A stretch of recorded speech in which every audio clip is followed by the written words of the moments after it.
Praegu on selline asi, et vaata, et ükskõik kus ma nagu internetis midagi lahti teen ja vaatan, et tuleb lahti, räägitakse jälle Iisabeli vaimust. Ma näen, et see nagu nii päevakohane, et sellest nagu räägitakse praegu mitmel pool, nii Ameerikas kui siin Euroopas ja see on nagu väga päevakohane, et millega Jumal tahab koguduses tegeleda või seda nagu paljastada ja välja juurida. Iga pisikest juurt ka meie elus, et mis on sellega nagu seoses. Ja täna mul sattus ette Vlad Savtšuki selline 20-minutiline videolõik, et kus ta rääkis sellest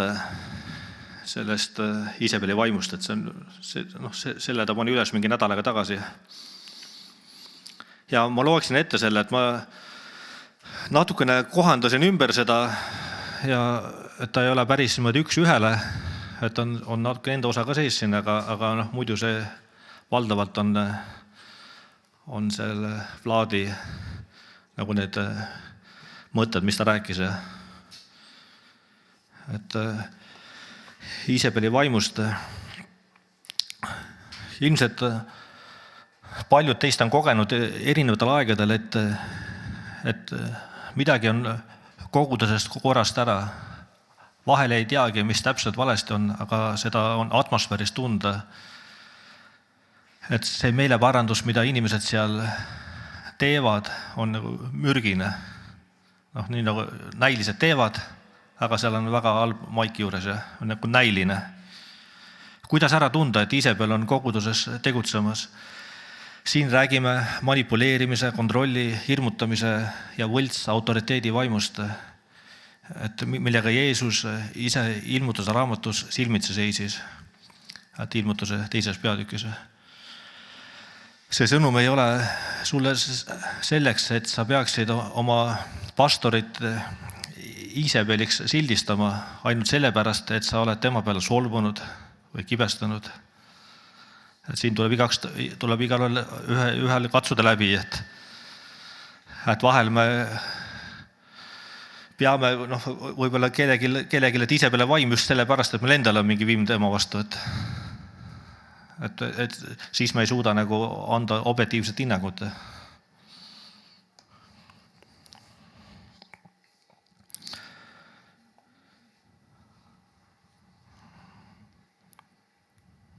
Ja samuti ei tohiks seda kasutada tagarääkimiseks ega lõhede külvamiseks.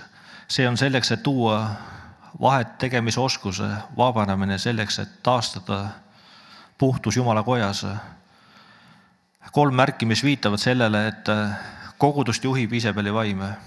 Ilmutuse 2. peatükis on kirjas, et sallita naist Iisabeli, kes nimetab end prohvetiks. Pane tähele, ta nimetab ennast millestki, et ta nagu ennast nimetab, et ta ka nagu keegi on, aga tal on ise hakanud autoriteet.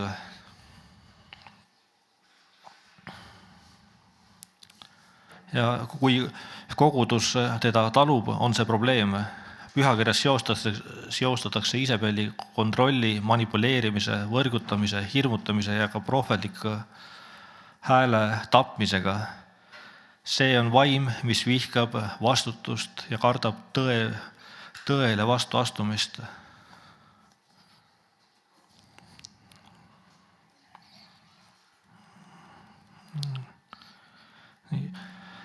Pühakirjas seostatakse Iisabeli kontrolli, manipuleerimise, võrgutamise, hirmutamise ja ka prohvetliku hääle tapmisega. See vaim, mis vihkab vastutust, kardab tõele vastu astumist. Siin on selle esimene märk on see, et kui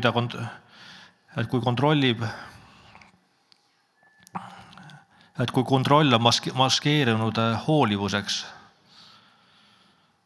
et terve juhtimine on koguduses, on nagu see õige juhtimine on teeniv juhtimine, karjane, kes juhib, toidab, kaitseb ja varustab pühasid teenimistööks.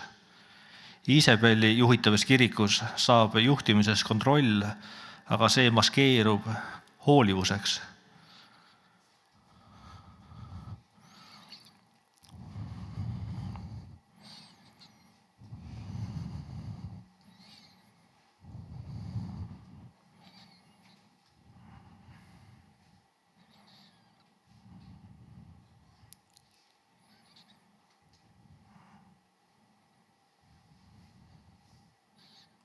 kadus järgi ära. Ja see tähendab, et inimesed ei saa ilma loata otsused langetada. Koguduse liikmed vaevatakse süütunde vaimse keelekasutusega. Näiteks kui sa lahkud, siis sa lahkud Jumalast ja pannakse nagu inimesed nagu sellise süü all, et kõiki küsimusi peetakse mässuks, lojaalsus autoriteedile või andidega inimestele on olulisem kui lojaalsus Jeesusele. Et siin lojaalsus autoriteedile või andidega inimestele on olulisem, peetakse nagu tähtsamaks kui lojaalsust Jeesusele. Kuuled sellised praased, ära puuduta, Jumal võitud, sa oled kaitselt väljas. Ja seda kasutatakse kilbina vastutuse eest. Sind hoitakse hirmul kirikust lahkumise ja teise kogudusse minemise eest. Jumalik vaimne autoriteet aitab ja tugevdab inimesi, Iisabel kontrollib, nõrgestab ja kahandab inimesi. Karjane paneb inimesi kasvama, kontrolli ja paneb inimesi hirmust kahanema. Seega peaksime küsima, kas selle koguduse inimesed tunnevad end vabalt Jumalale kuuletuses või kardavad inimesi solvata. Et see on tohutu diagnoosi küsimus selle kohta, kas kirikut juhib Iisabel või pastor, kellel on karjase süda.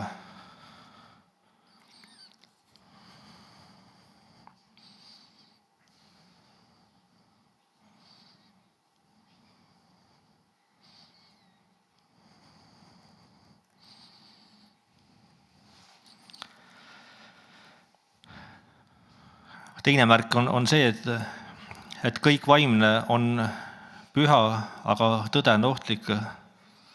Et need Iisabeli vaimuga need tahavad nagu näidata kõik, ennast ülivaimulikuna. Et selle all mõeldakse, et vaimu juhitud koguduses armastatakse tõde, isegi kui tõde on raske alla näidata.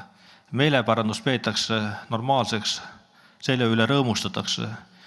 Iisabeli juhitud koguduses on kõik seotud kuvandiga välise ümber, kus tegelikke probleeme varjatakse, et kaitsta teenistust. Inimesi, kes oma mures esile toovad, tembeldatakse kibedateks, lõhede tekitajateks ja ohtlikeks. Patte ignoreeritakse, sest inimene on kogudusele kasulik. Teda võetakse kui annetajat, kellest on seal kasu, kes on lihtsalt nagu seal tööline. Iisabel ei hooli kogudusest, Iisabel kardab paljastamist. Mis siis juhtub? Niipea kui sead patu fookusesse ja oma kuvandi esikohale, tõrjutakse prohvetlik hääl. Jumala hääl sellest kogudusest välja.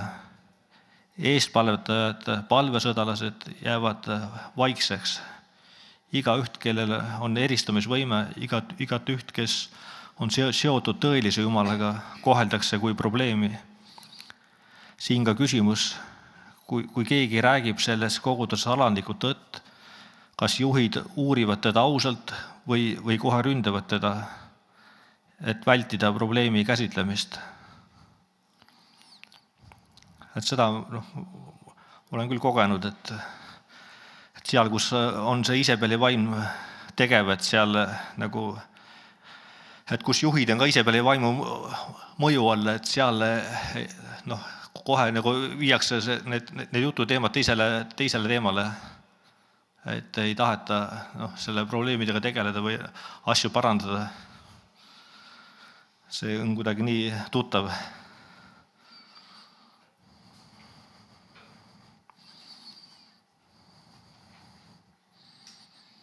Jeesus ütles ilmutusraamatus kogudusele, et ta sallita seda naist.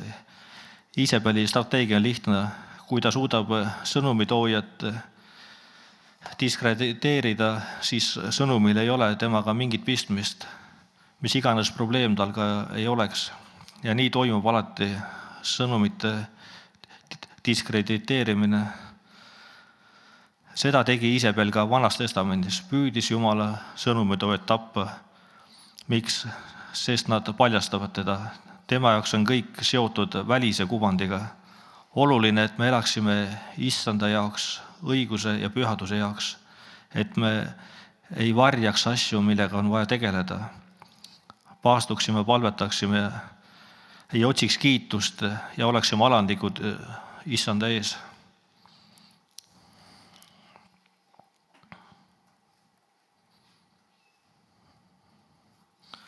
Kolmas märk on see, kui manipuleerimine ja hirmutamine on muutunud vaimseks. See on kõige süngem märk, mille läbi Iisabel juhib kogudust. See on ilmselt ka kõige peenem viis Iisabeli mõju all.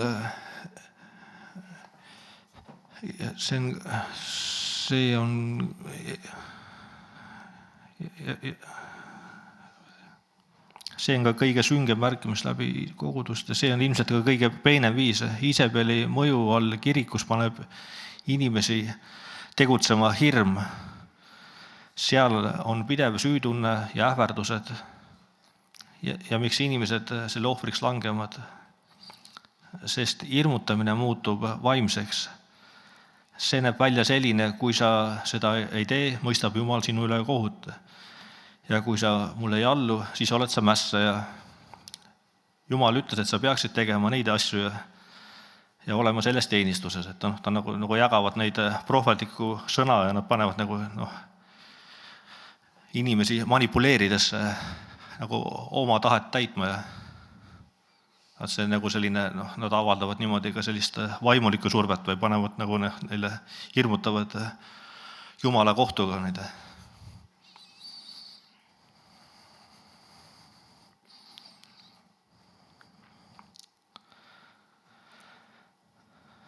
Ja miks inimesed selle ohvriks langevad? Sest hirmutamine muutub vaimsemaks. See näeb välja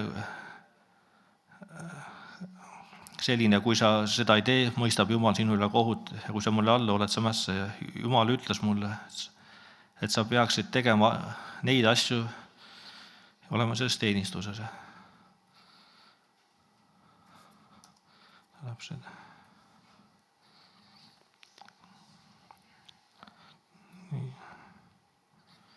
Olukorra kontrollimises kasutatakse emotsionaalseid puhanguid. Inimesi karistatakse näiteks sellisel viisil, neid ignoreeritakse, tõrjutakse välja, kui nad ei allu. Iisabel ei saa juhtida jumaliku iseloomuga, ta juhib kontrolli ja surve abil. Kui Iisabel ei suuda teie südant võita, hakkab ta teie üle domineerima. On tuttav, et kui Iisabeli vaim tegutseb, on õhkkond ärev, valitseb segadus ja pidev nagu selline konflikti atmosfäär. Ja selline nagu kultuur, kus keegi pole tegelikult aus. Kõik on nagu nõus, aga keegi julge midagi öelda.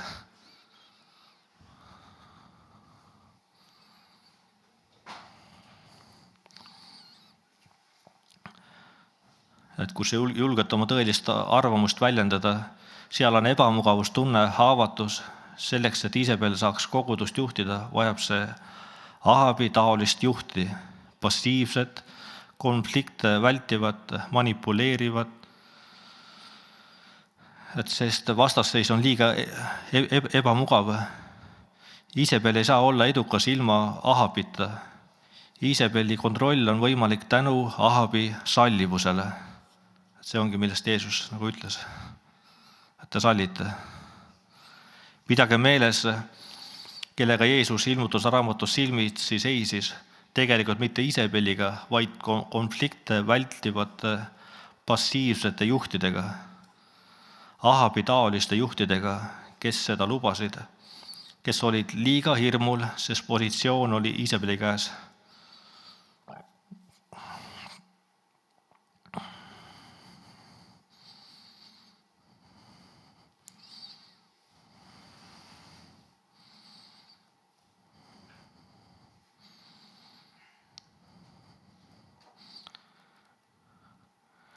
Iisabel on ka suur kümnise maksja ja enamasti on ka selline igatepidi andekas ja tark ja sellist nagu üsna võimekas.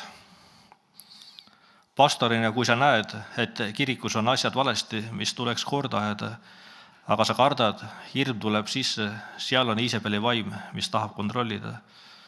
Koguduses on olukorrad, kus tuleks juhte eemaldada, kuid nad on selleks liiga võimsad. Et mõned juhid ütlevad, kui te mind eemaldate, variseb kogudus kokku, see teenistus kokku. Seega nad tahavad võimul püsida. Need inimesed kipuvad draamasi tekitama. Et väga tähtis, et me ei väldiks konflikte. Et pastorid, kui nad ei lange Iisabeli loitsu alla, langevad nad tavaliselt Ahabi loitsu alla. Seega palvetage oma pastorite juhtide eest. Mida teha, kui te märkate, et teie kogudus on Iisabeli juhtimise all, et esites ärge muutuge ise Iisabeliks, kes võitleb Iisabeli vastu. Et kõik tagarääkimine, laim, mäss, ma paljastan kõik ja kõik see uhkus, et need on need Iisabeli relvad. Et ärge saage Iisabeli sarnasteks. Peame olema ettevaatlikud, et ei muutuks ise Iisabeliks, kes võitleb Iisabeli vastu. Et jääge puhtaks ja rikkumatuks.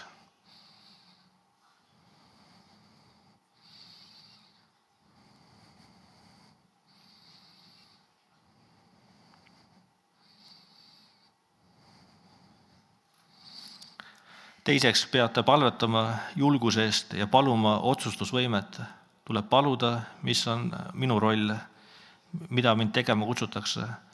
Palu issandalt vahet tegemise võimet. Seejärel pead sa julgust harjutama. See oli huvitav mõte, mida ta ütles, et sa pead julgust harjutama. Kolmas asi on see, et sa pead võimaluse korral järgima Mattuse 18 põhimõtted. Seal ta vist mõtleb seda, kui on vaja kedagi noomida, et algus 4 silma all ja siis võtta kedagi kaasa ja siis kogudes ette lõpuks. Et Iisabeliga tegelemine pole alati võimalik. See tähendab, et kui sa oled olukorraga otseselt seotud, alusta privaatselt. Seejärel, kui olukord eskaleerub, kaasa teisi inimesi. Aga sa pead seda tegema alandlikult. Pead tooma fakte, et sul peab olema soov, et kui inimene kahetseb, et siis sul on soov ka suhteid taastada. Et mitte, sa lähed nagu, et me ei oleks ainult sellest ründavus meeleolus, et me nüüd teeme kõik selleks, et Iisabeli kogudest välja jääda, aga alati võimalus, et inimene parandab meelt ja saada võitja tagasi. Et Vlad rääkis ka, tal koguduses oli ka neid inimesi seal. Vlad Šatšukin on hästi suur kogudus seal ja tema kasutas nagu sellist viisi, et ta nagu jättis mõneks ajaks nagu need sealt teenistusest kõrvale. Ta kohe nagu ei eemaldanud neid sealt või jäänud kogudusest minema, ta lihtsalt mõneks ajaks nagu pani pausile nad teenistusele. Ja siis nii mõnigi selle aja jooksul nagu parandas meelt ja tuli siis sai edasi ilusti teenimise jätkata ja et pärast need inimesed, kes olid nagu vahepeal pausil ja nendest palvetati ja siis et nad said sellest vabaks. See oli et ma selle peale mõtlesin, et minu meelest on väga hea tarkus see, et kuidas ta nii targasti lähenes.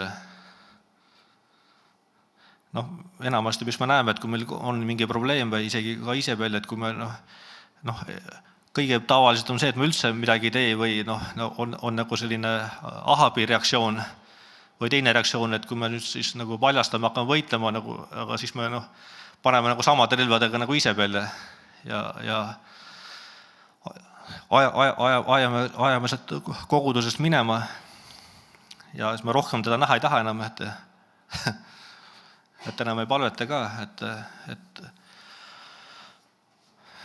eks see õige käitumine oleks ikkagi, mis iganes vaimuga meil inimesi koguduses on, et on vaja vabaks saada, et see kuri vaim on vaja aeda välja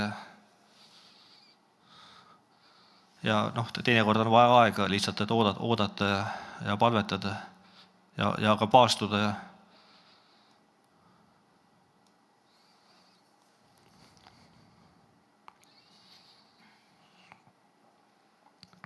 neljas asi, mida pead meeles pidama, on see, et kui juhtkond keeldub vastutusest ja sind vaimselt väärkoheldakse ja manipuleeritakse, siis pead lahkuma rahus. Sa pea jääma süsteemi ega kohta, mis purustab su hinge. Ta ütles ka, et vaat, kui sa ei saa lahendada, tema ütles ka, et ennast ei ole vaja lasta ära lammutada või ära lõhkuda, et me ei pea laskma ennast ribadeks seal või lammutada ära niimoodi, et siis on targem on vahetada kogudus siis. Et minna teise kogudusse, kui sa ei saa kuidagi moodi, sa oled proovinud ja palvetanud ja kuidagi neid asju lahendada, aga ikka siin kogu aeg seal lammutatakse, kistakse maha ja et siis ütles, et siis tuleb ennast säästa ja minna, aga kui sa lähed, siis mine rahus ja et mitte konfliktiga või tüliga ja et sa pead jääma süsteemi ega kohta, mis purustab su hinge. Et sa võid neid inimesi õnnistada ja neile andestada ja ikkagi lahkuda. Ära lase inimestel endale valetada.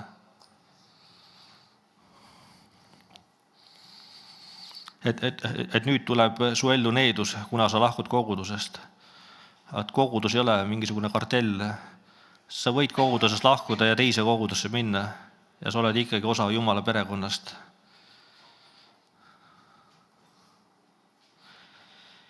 Viies asi, mida sa pead meeles pidama, et kui sa oled juht, siis sa pead lõpetama Iisabeli talumise. Mõnikord tuleb just siis läbimure kogudusse, kui juht ütleb, et see lõpeb täna.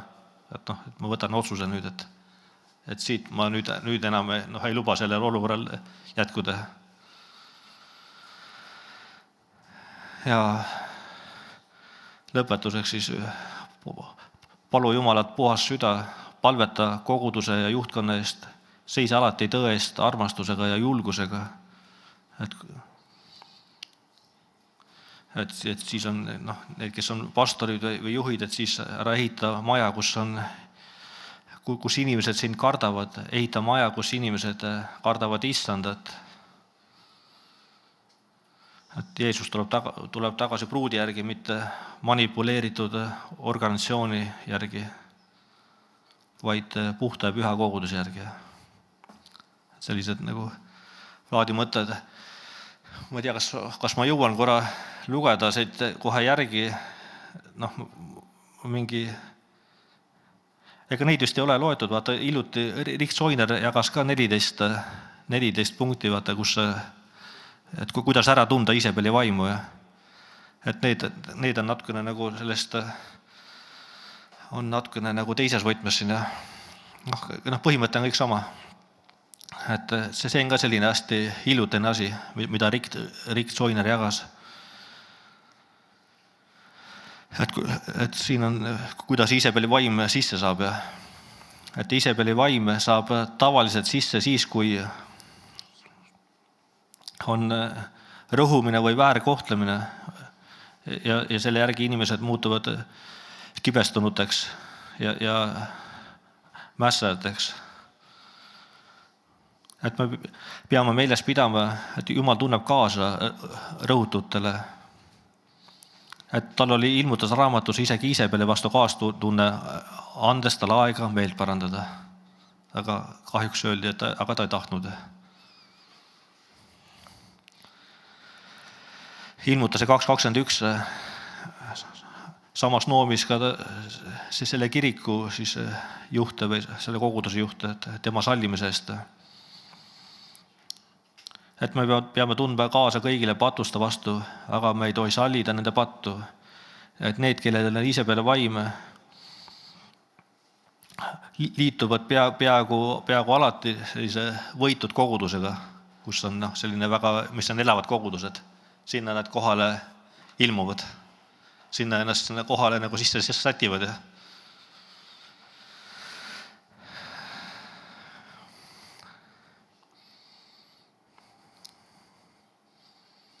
Meie lõppeesmärk peaks olema alati näha neid vabastatuna ja tervenemas. Sama, mis ka Vlad ütles, et me peaks tegema neid ka vabanemas.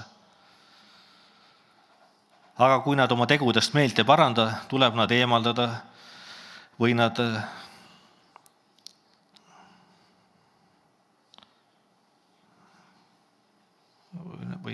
vabastavad kõik. Jah, et kui me need eemalda, siis tekivad tohutult seal katastroofilised lõhed ja on palju haavumist koguduses ja probleeme, et kui me sallime. Et siis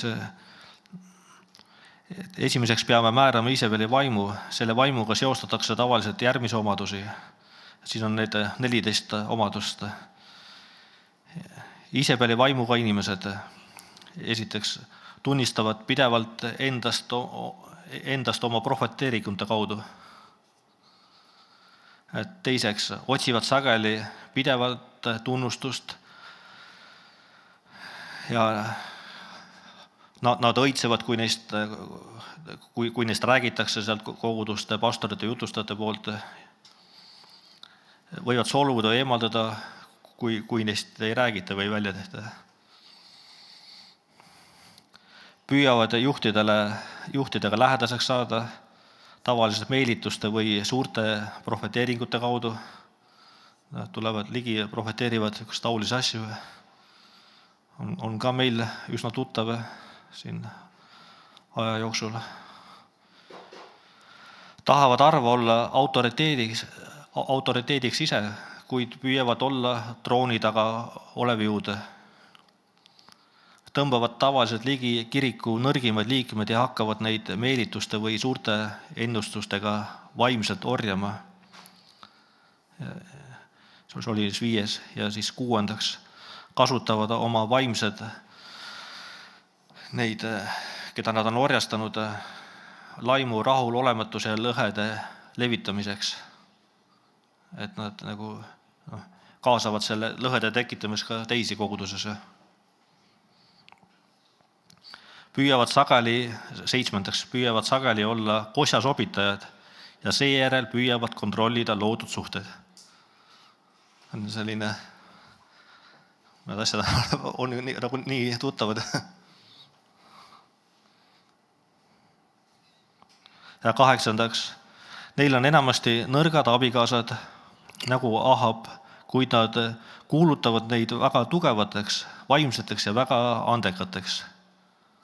Nad nagu räägivad nagu hästi nendest abikaasadest, aga kuigi nad ise valitsevad. 9.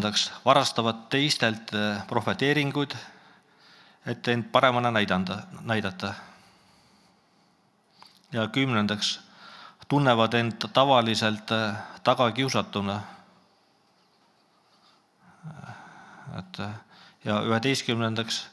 otsivad sageli vabandusi ja ei tunnista kunagi oma patte. On selline iseloomulik joon. Ja 12. on tavaliselt tegudele orienteeritud, sageli paastuvad ja palvetavad, kuid kavatsustega, et neid peetakse vaimseteks. Nad on väga vaimulikud. Ja 13. tunnevad sageli kibestumist, eriti oma isa või mõne teise meessoost autoriteedi vastu. Seal on see probleemi juur, kust on see vaim saanud nagu alguse, kust on saanud inimese üle hakata nagu võimust võtma. Et mulle niimoodi tundub. ja 14. Neil on sageli vigane arutluskäik, mida varjab pseudospirituaalsus. Nad on nagu sellised ülivaimulikud, mis viitab sellele, et ainult vaimsed saavad neid mõista. Neil on väga sellised nagu ülivaimulikud mõttekäigud. Et see oli siis 14 punkti, mida ütles Rick Joyner. Siin panin pildiga juurde. Et siis nii palju siis ise veel vaimust, et lihtsalt tuvastada ja et esmalt sellepärast, et me tuvastaksime endas neid juuri, ja mis on Isebeli või Jahabis. Et meeleparandus on ikka kõigepealt niimoodi, et me esmalt vaatame ikkagi ennast läbi. Et me hakkame, mitte vastupidi, me hakkame siin teistelt otsima, et kellel siin nagu need asjad on. Et ikka kõigepealt vaatame igaüks ennast, et kellel võiks olla, jah, et see on ikkagi, et esmalt ikka ennast vaadata ennem tõmba palk enda silmast välja ja siis näed pindu tõmmata oma venna silmast. Ikka selle mõttega ikka. Aga tänu issandale, lähme edasi.